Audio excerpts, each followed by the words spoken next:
Are you stuck? How about unhappy? Join Alena Chapman, author, mentor, and life coach for Magical Moments with Alena as she challenges you to get out of the doldrum and start living your life to the fullest. In just 60 minutes, Alena will help you take control of your life and push you to do the things you never thought you'd do. So get ready to take back your power and celebrate life with Magical Moments featuring Alena Chapman. Welcome to Magical Moments, for that ease and that betterment in your life that you so deserve. So, to help with that ease and that betterment and that feeling of happiness, contentment, and confidence, what do I have for you today? Well, guys, we're going to talk about fear, because fear is one of the main culprits in preventing us to have that happiness, that deep contentment inside, that confidence, I got this kind of feeling. It's the one thing that will undermine us. So I think it's time we looked fear straight in the eyes and learned how to conquer it. So today we're going to talk about fear. So, what are you afraid of? Sounds so easy, doesn't it? There are so many types of fear. There is fear of course, the fear of failure. You can't start a new business because we're afraid of failing. You know that one. There's also fear of anything new in our lives. Can't trust that. There's a fear of not being perfect. Wow, that's a big one. Not being perfect mom, or the perfect wife, or the perfect husband, or the perfect business, or the perfect boss, or the perfect employee, or the perfect... Oh my gosh, there is no such thing as perfect, by the way. That would defeat the purpose of living.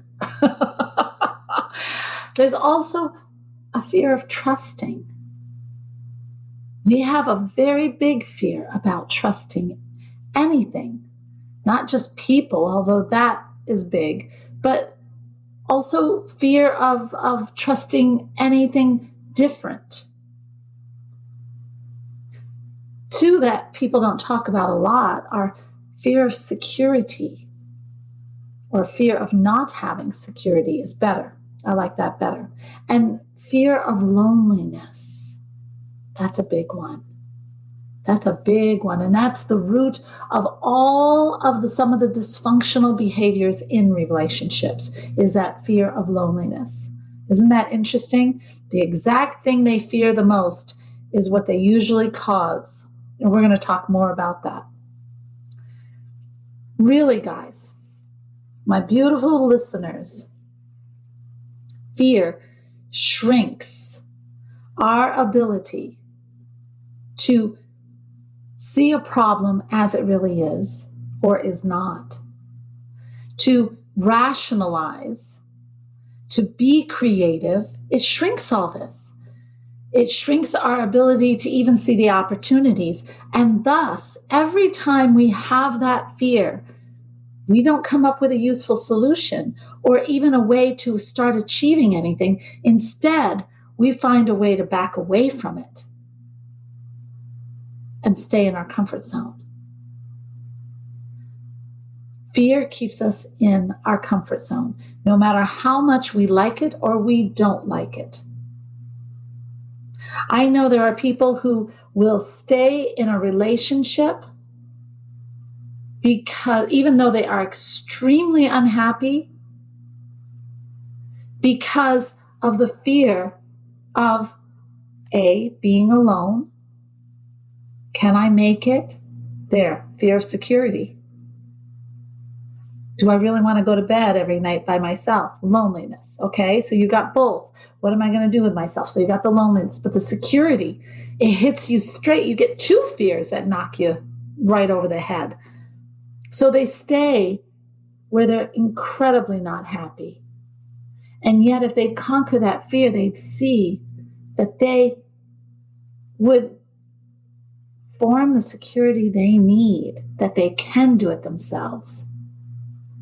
And that loneliness would probably not be for very long, because you'd A, learn how much you really do love being you, or B, you'd meet someone else.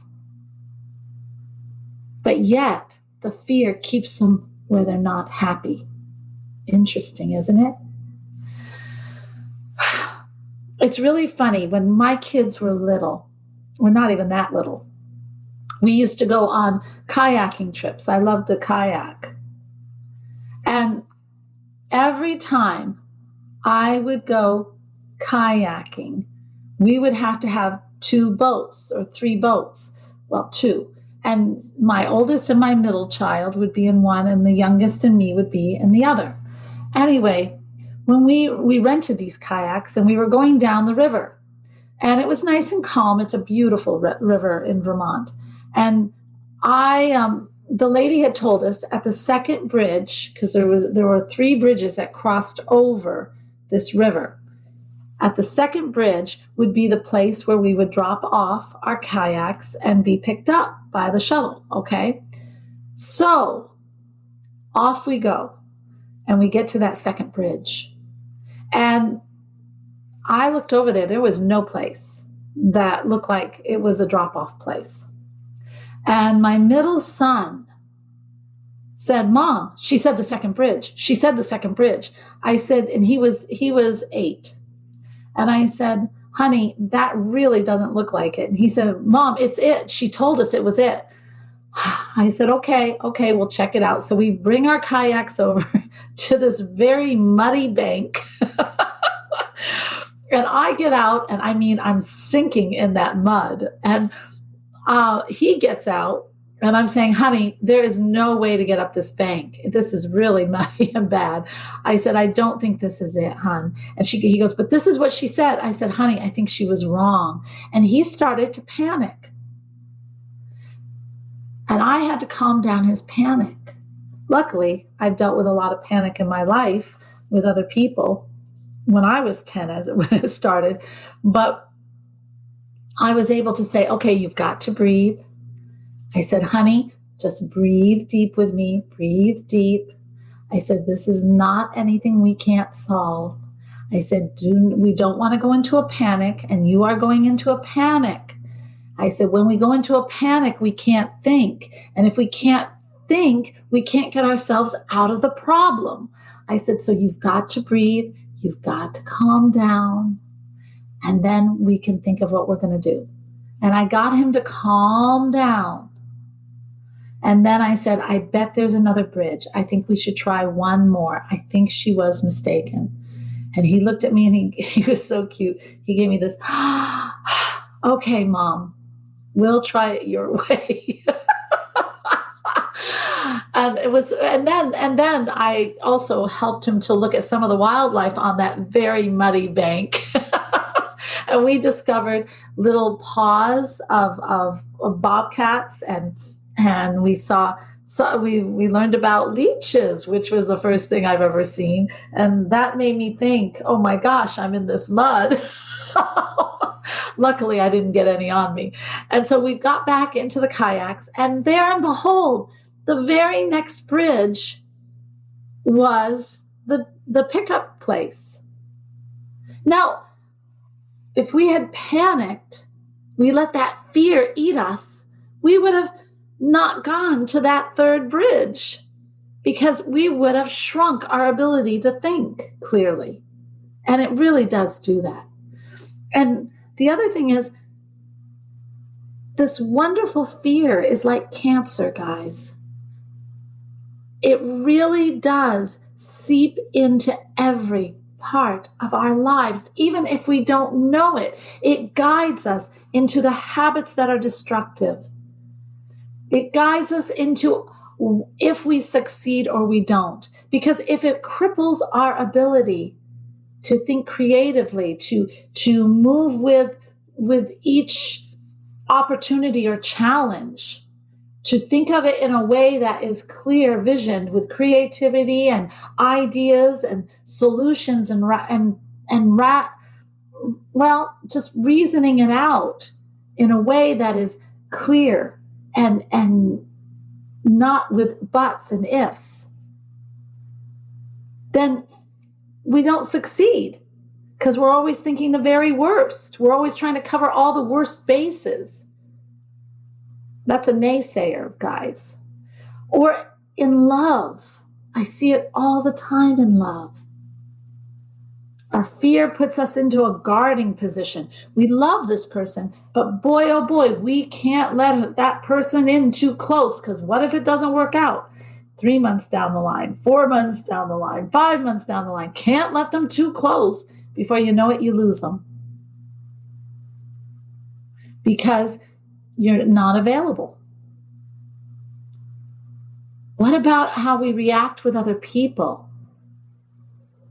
How we react to other people is all based on the fears that are going on in our head. Isn't that something? And we don't see it, but it's there. And it is guiding us every step of the way. Fear, it runs our lives. It's like this little undercurrent that is guiding every move we make. And it is time for us to do something about it. Let's just take a quick example, because I told you I would do the loneliness and how that reflected onto narcissism, okay? Because I do want to give you the cures, but it's important that we understand how deep this runs. You know, I dated a narcissist once. I've seen that narcissist behavior in family members. It's a horrible thing. And it comes from betrayal. You know, somehow in their lives, in their childhood, there was a betrayal, usually from a parent or both parents, where they felt that they were left. And it created an insecurity inside. Now, I gave you one example. I'm sure there's other ways that narcissism is formed, but that's the one way that I've seen. And when I was in Right Relations, I saw a lot of them. People would even proclaim themselves a narcissist. They knew it. Isn't that something? I find it very fascinating. But this betrayal is so deep, it cuts like a knife inside them, that they feel like they have to become your world in order to keep you to stay. They have to become your sun, your moon, to keep you. And because of that, they have to get you to depend only, totally on them. It's really weird. It's a very weird codependency they are trying very hard to form. And the first thing they have to do is they have to destroy your own confidence. Destroy that part of you so that you only believe in what they tell you and what they say about you and what they think of for you. And it's this awful, weird world they put you into. It's full of drama. Oh, it's not good. But it all stems from fear. Fear of losing you. Fear of betrayal that they've suffered before. And you can have all the love in the world for this person, and they can't see it because the fear is running their life. That's pretty sad. So, okay, we've talked a whole bunch about what fear is and the dangers of fear. I want to bring to you how to solve some of that fear. It's time. And one of the things I know how to start isn't affirmations. Affirmations are wonderful. But if you've got this really strong fear, you got to deal with it. You know, a fear is something that is extremely strong with you because it is attached to your feelings. It's attached to the hurt. It's attached to the anger. It's attached to all those things inside of you, that feeling of worthlessness, not feeling worthy. All right. So, how do we start? Well, one of the most important ways I know is finding the cause, the root. And to do that, we got to start listening to ourselves. We have to see what is the root of all the excuses, of all the not trying to do things, all the destructive habits we form, all the hard relationships we live through all the time, over and over, the same thing. Okay? There is a cause and there is a root.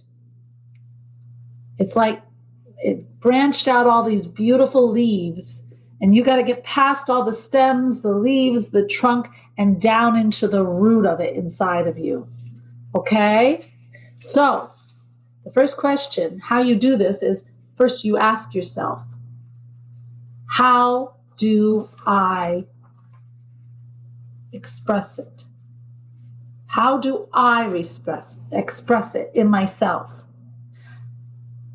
What thoughts do I think?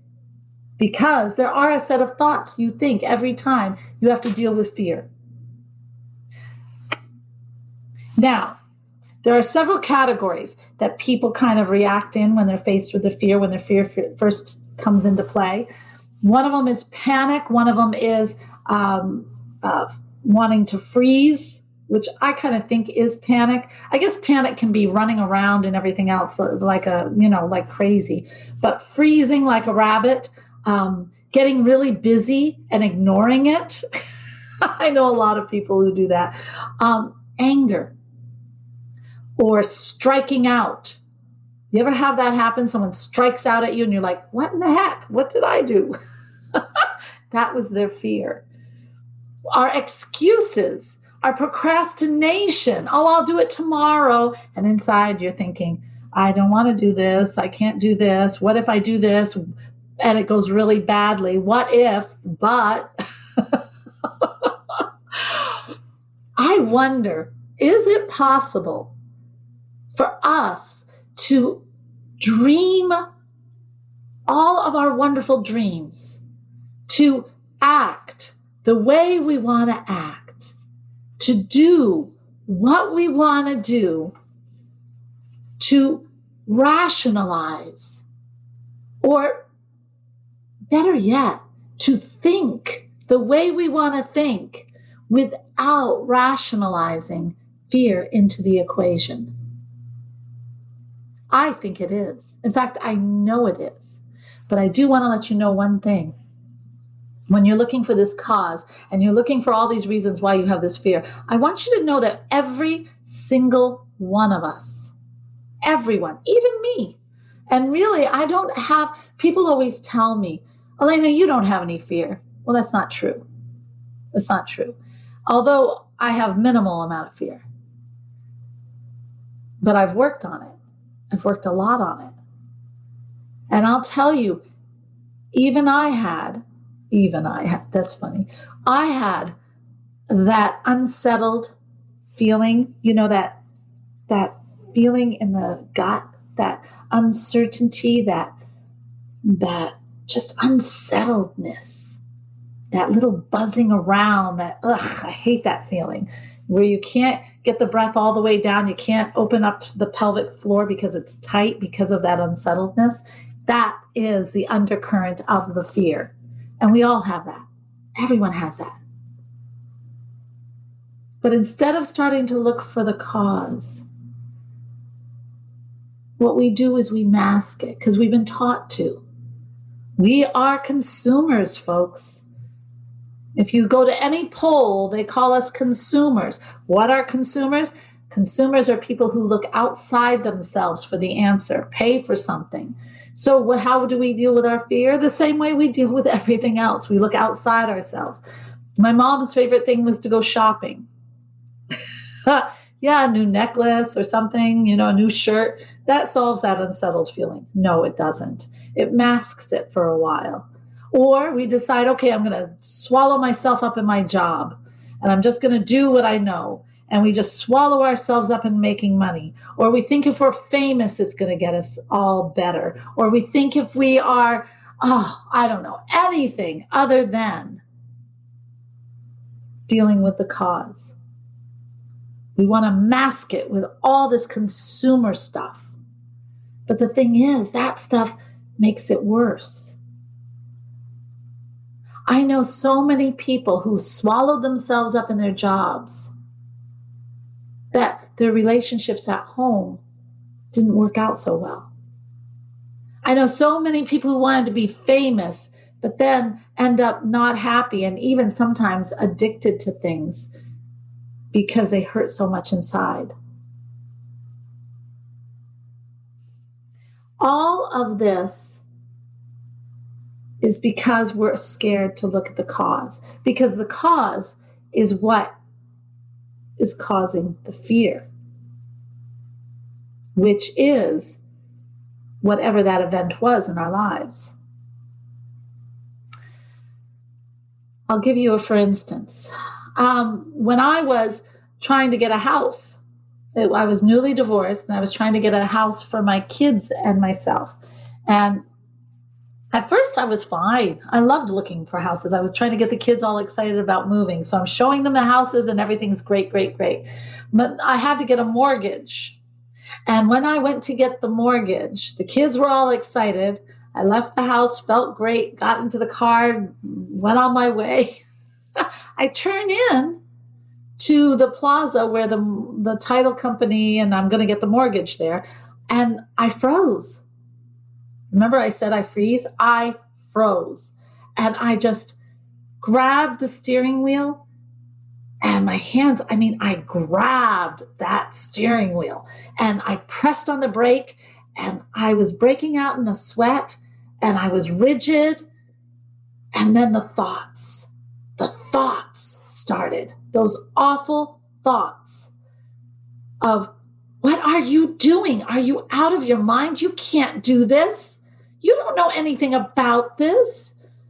They have everybody in there that knows everything about the finance and mortgages. You know nothing. You are a sacrificial lamb. I seriously, I hear this in my head. I hear all this stuff, and I'll tell you, then the root comes out every time.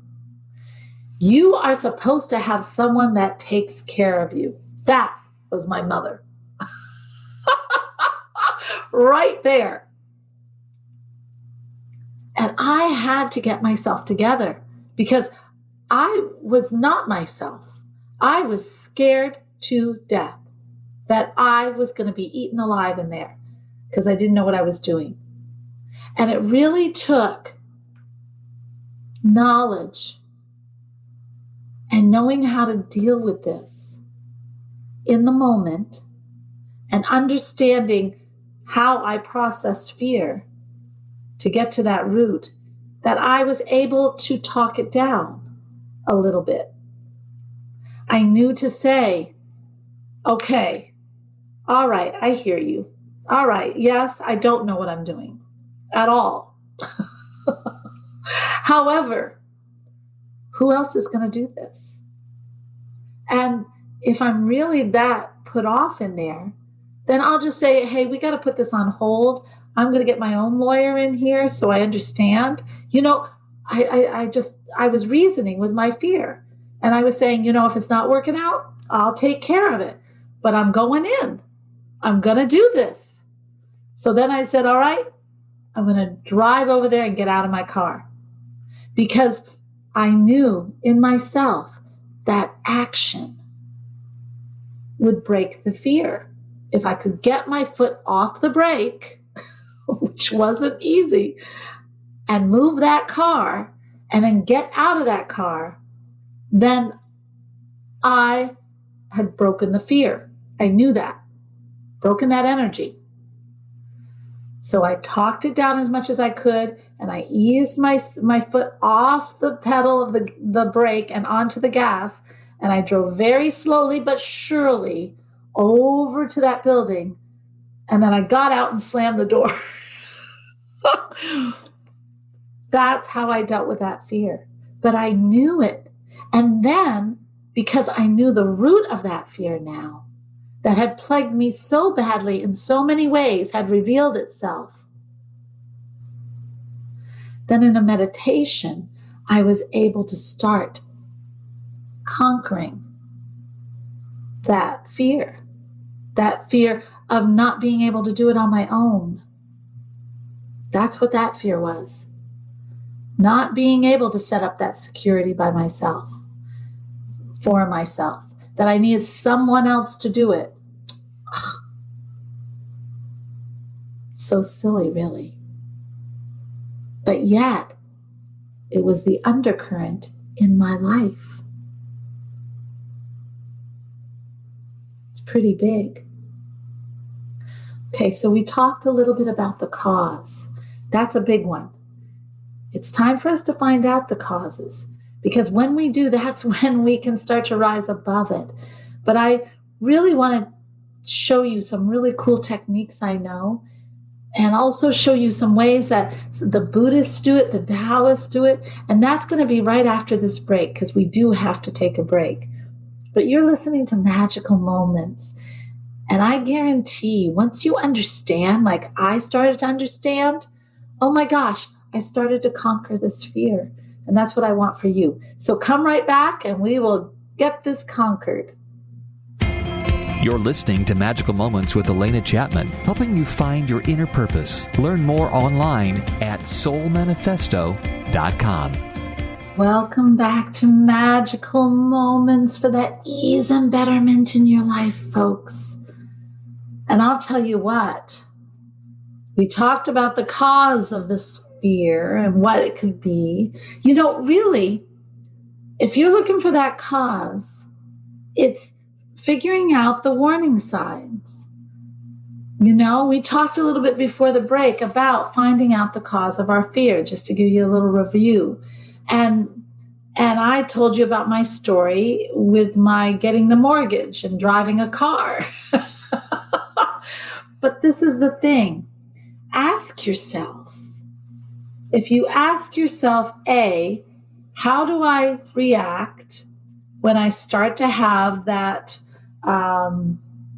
feeling, when that unsettledness in me starts to turn into something even more, when the undercurrent starts to rage, when does that start to happen? And what kind of thoughts are going in my head? Just like when I was in the car driving to that mortgage company, or my son in the boat, you could see him winding up his little mind. You could see the thoughts starting to come. You could see him starting to go with his breath. There's definite things that start to happen with fear. And you'll start to see how your body reacts. And this is the thing. Just like I did in the car, and just like I did with my son, you got to head it off at the pass. You got to start talking real reason to it. You don't let it overtake you. And that is one of the first rules to start to understand with this fear, when it starts coming out that way, when the unsettled feeling starts to roar, okay? So finding that cause is big. And those are the two questions to ask. But all of the listeners and the beautiful souls out there, you know that I'm a spiritual curator. I have been studying modalities, religions for so long. Now, do I know all of them? No, because I'm not that old. However, I do know a lot. And I'm learning more every day because I love to learn. It's fascinating to me. It's just so fascinating. But I do want to assure you that the Taoists, the Buddhists, the Christians, the Jewish faith, Judaism, just for examples, every religion or modality I look into has the same core values. They really do. And those are of love, understanding, and kindness. Love, kindness, and understanding. It's big. So everything to get to that, we have to get past the fear. Because fear actually keeps us from the love, keeps us from the kindness because we don't trust, right? And it keeps us from giving ourselves in a non-selfless way and receiving. And it's cool to know that that is what everything is bringing us to. It gives us like this feeling of, okay, this fear is not natural. It's not. It's a learned thing. It's a learned thing. And right now, it's on steroids. So, at the every core of this love and acceptance, there comes this feeling of acceptance of ourselves and our situation where we are right now, an acceptance, knowing I am enough. I am enough just as I am. That's a big one. That's the one we work with. I am love. Number 3, I am love. I am born of love. I come from love. I feel love. I am love. And love is the basic truth of everything, not fear. And it's really funny because love is the polar opposite of fear. Isn't that interesting? And right now, we're all in that fear. And you know the law of polarity just as well as I do, I think. It's a universal law. And we've talked about it on this show before. In between those wonderful polar opposites of fear and love, we have many, many, many, many degrees and even a middle. But see, society right now, with all the anxiety, the depression, that's all fear. And that's too much on that side. It's a really dark place of constant fear. If we can move ourselves into that middle, that balance, some fear and some love, great. If we can move ourselves even more, then all of a sudden, oh my gosh, that ease and betterment is incredible. That optimism is there. And optimism is not a bad thing, folks. It's what helps us in all the difficult moments. That, people make fun of optimists. I hate to tell you, optimism is always seeing the opportunity. And why don't we want to see that? I don't know. I don't know. Do I want to stay in the dark cloud, or do I want to see the silver rim and grab hold and swing away? What do I want? Let's think about that. So when you get closer to that love, then you're starting to live what the core values of every belief on this earth wants us to have, and what can give you the possibilities in your life. But it's love for yourself as much as it's love for everyone else. That's the thing. Okay, so when you're talking the Buddhists, that's where they try to get you. And it is a road. Everything, it's a journey. Everything's a journey. To love ourselves, we're not taught to do that. I wasn't taught to do that. No, I wasn't. That was not in the, if I had stayed around to listen, especially to my mom, I wouldn't have liked who I was at all. But when I was a kid, I kind of knew to stay away. Isn't that interesting how we sometimes know?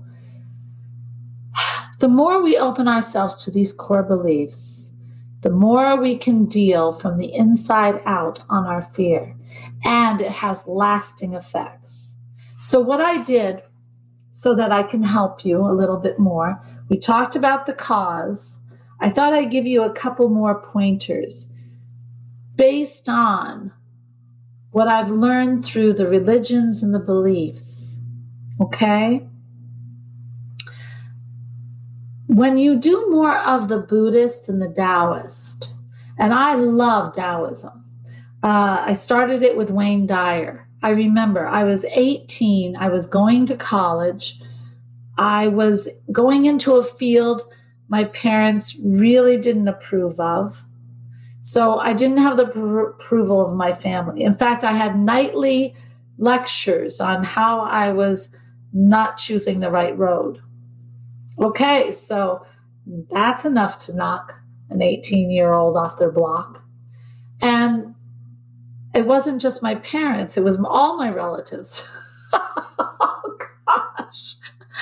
But I really stuck to my ground. And that's when I found Dr. Wayne Dyer. And so I started following him, and he was heavily in the Tao. So I started to read the Tao, read about the Wu Wei, read about believing in myself, believe about the path of least resistance. It started me in understanding, that's why I have such an affinity for water. To flow like water. I always think that. To flow like water, to have the strength of water, to have the bendability of water. All these things I've learned from the Tao. The Buddhists, too, they really are into introspection. So we talked about cause. Okay, introspection. What about introspection? Okay, that's the meditation, folks. That is looking at, okay, why am I doing this? I always like, if you're going to start introspection, I think it's really nice to start opening up to the goodness first. And when you open up to the goodness, it gives you a goal, it gives you peace, it gives you settlement. And then when you look at the cause and you look at some of the stuff that's going on, it's not so bad. You know what I mean? Like when I looked at, I couldn't take care of myself, basically, thing, that I needed someone else to take care, which is such a crazy belief and a terrible fear that shouldn't have been installed in me. But I guess a lot of women actually had that fear because otherwise, I don't know why. I don't know why that was given to us. But learning from the meditation about my own goodness, my own strength, is incredible. Incredible. To finally start to look in my life from the meditation, I was able to just be, to actually just be in silence with myself, not even meditating, being okay with what I was thinking. Okay, so the meditation moved into life. Then the sacredness came in. Sacredness, a lot of people treat sacredness. I think the Tao does this too. Treating the sacredness is bringing the specialness into the present moment. But the sacredness is also the sacredness for yourself.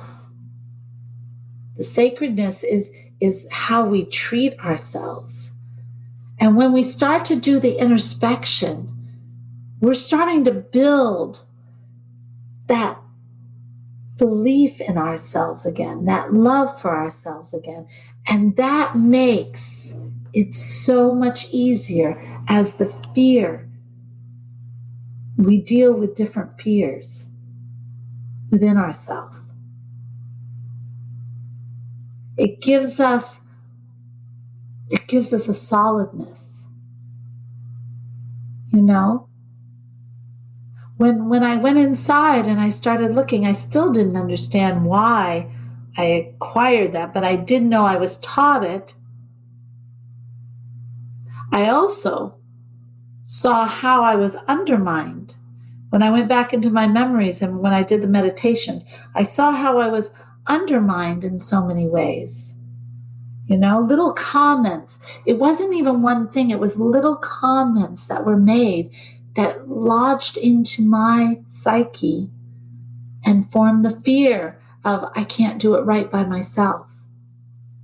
You know, little things like, oh, she can't do that right.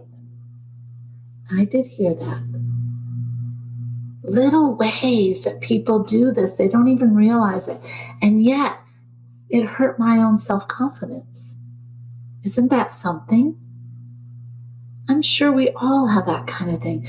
But once I knew that, then what's the first thing I do? I counteract that.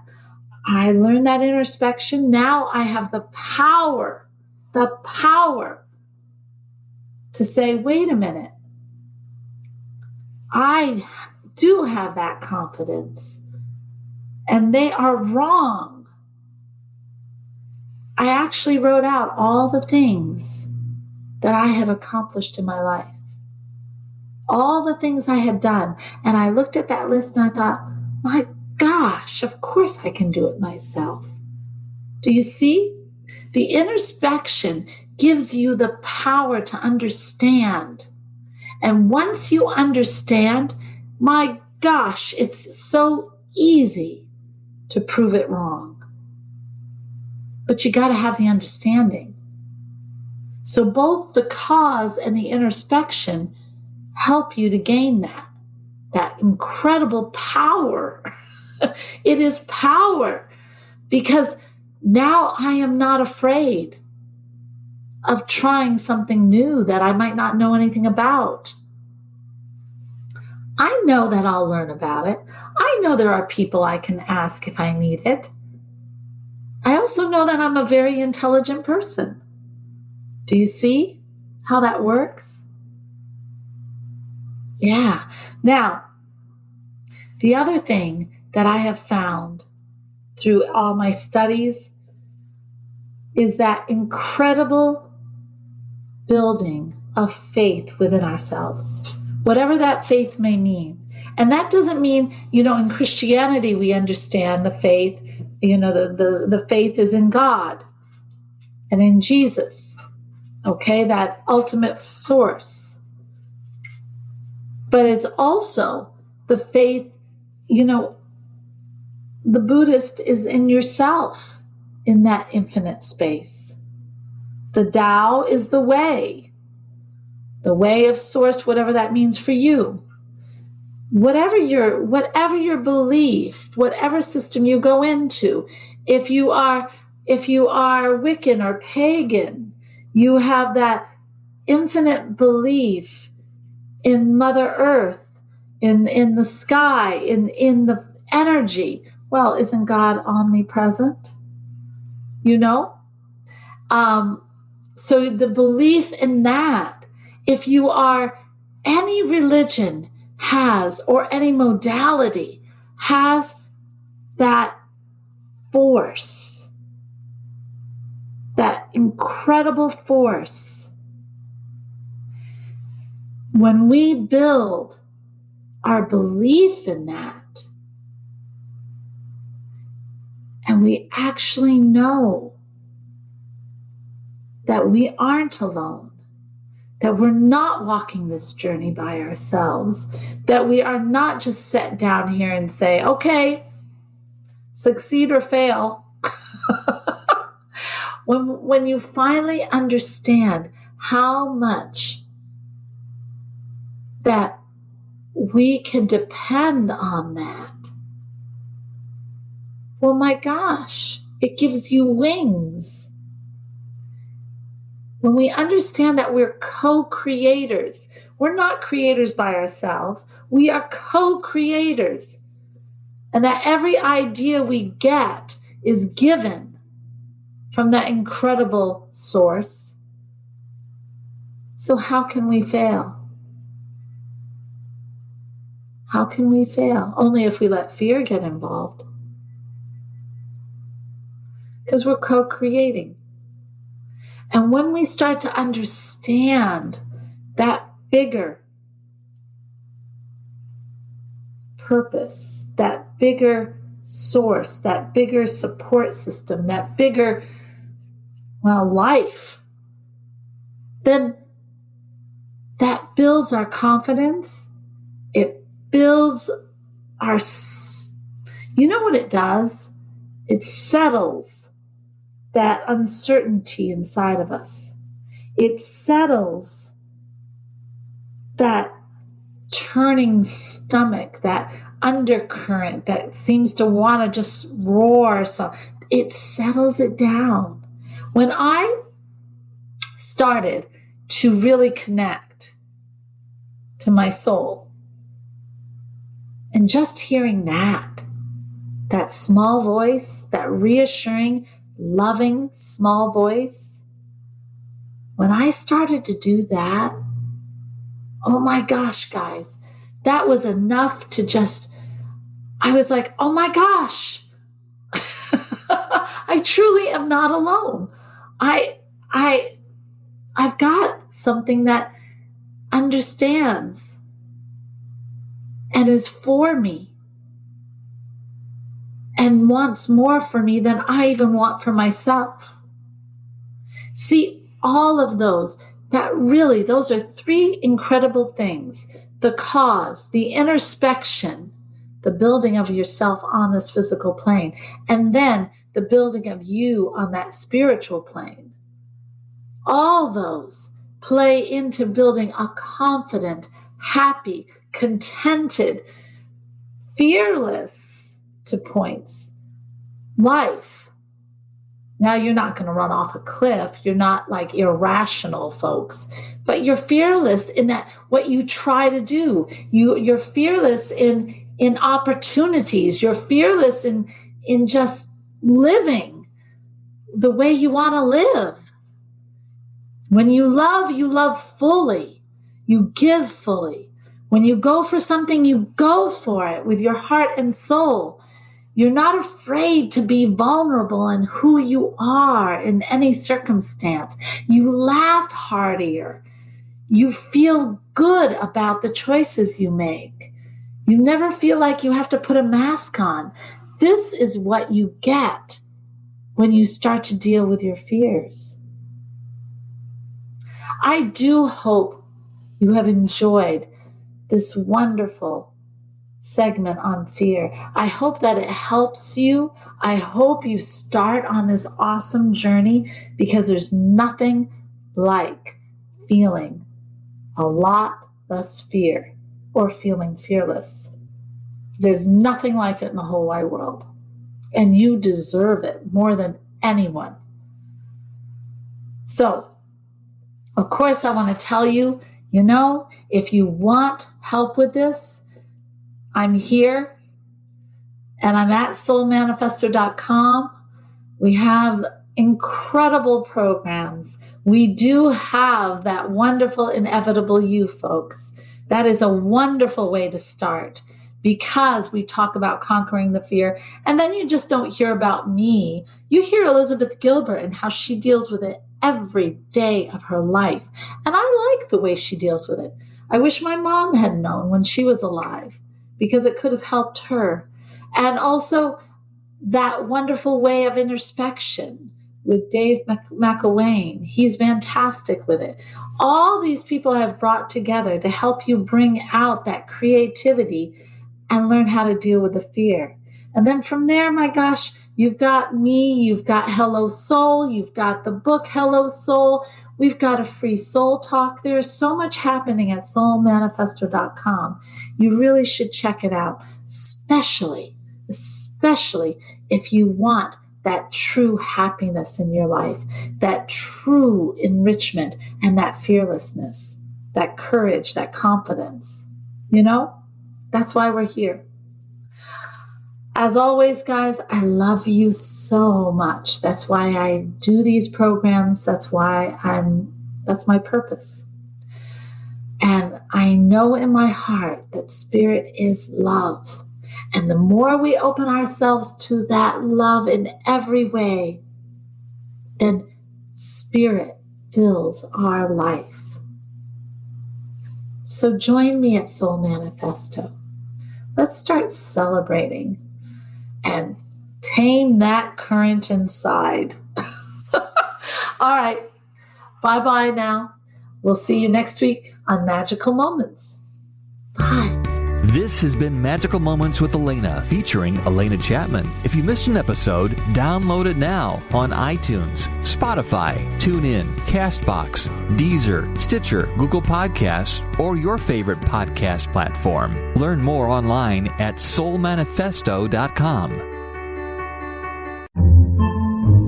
Podcasts by Federated Media.